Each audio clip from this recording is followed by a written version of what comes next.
નમસ્કાર, આપ જોઈ રહ્યા છો સ્પાર્ક ટુડે ન્યૂઝ। વડોદરા જિલ્લાના શિનોર તાલુકાના ઝાંઝડ ખાતે આવેલા અનસુયા માતાજીના અતિ પ્રાચીન પૌરાણિક મંદિર ખાતે આજે અનસુયા માતાજીના મંદિરે ચૈત્ર સુદ પૂર્ણિમાના પાવન દિવસે ભવ્ય પાટોત્સવ શ્રદ્ધા અને ભક્તિભાવ સાથે ઉજવવામાં આવ્યો હતો। અનસુયા માતાજીના પાટોત્સવ નિમિત્તે માતાજીની વિશેષ પૂજા અર્ચના, મહાઆરતી અને વિવિધ ધાર્મિક વિધિઓ યોજાઈ હતી। આ દિવસે માતાજીને ગાયકવાડ સરકાર સમયના પ્રાચીન દાગીના અને ભાવિ ભક્તો દ્વારા આપેલા ભેટનો ટોટલ 1,25,00,000ના ઘરેણા શણગાર પહેરાવવામાં આવ્યા હતા, જે ભક્તો માટે આકર્ષણનું કેન્દ્ર બન્યા હતા।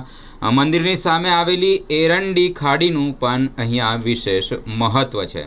અહીંયા ખાડીમાં માન્યતા મુજબ આ ખાડીની માટી શરીરે લગાવવાથી ચામડી સંબંધી કેટલાક રોગોમાં લાભ મળે છે। તેમજ અહીં એરંડી ખાડીમાં સ્નાન કરવાથી બ્રહ્મ હત્યા અને ગૌ હત્યાના પાપમાંથી મુક્તિ મળે છે, એવી ભક્તોમાં ગાઢ શ્રદ્ધા જોવા મળે છે।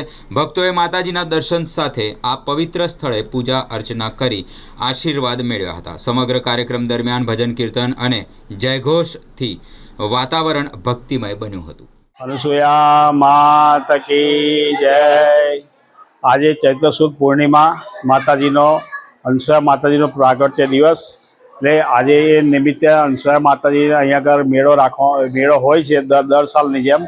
અને અનસુયા માતા પૂજારી પ્રગતિ મંડળ તરફથી અહીંયા આગળ માતાજીના ભંડારાનું અમે આયોજન કરેલું છે। દરેક ભાવિ ભક્તો દર્શનાર્થીઓ આવી માતાજીના દર્શન કરી અને અહીંયા આગળ પ્રસાદી સ્વરૂપે ભંડારાનું આયોજન કરેલું છે, પ્રસાદી લે છે। અને ગાયકવાડ તરફથી ચૈત્ર સુદ પૂર્ણિમાના દિવસે જે તે ટાઈમે ગાયકવાડે દાગીના ચઢાયેલા એ આજે ચૈત્ર સુદ પૂર્ણિમાના દિવસે મામલતદાર શિનોર તરફથી ચડાવવામાં આવે છે। એ દાગીના પણ ઘણા વર્ષો જૂના છે। અને અહીંયા કેટલી સંખ્યામાં ભાવિ ભક્તો? લગભગ અહીંયા આગળ 1500 થી 2000ની સંખ્યામાં ભાવિ ભક્તો આવે છે। અને દરેક જણ પોતાની આસ્થા પ્રમાણે આવે છે અને માતાજીના પ્રસાદીનો લાભ લે છે અને દર્શનનો લાભ લે છે।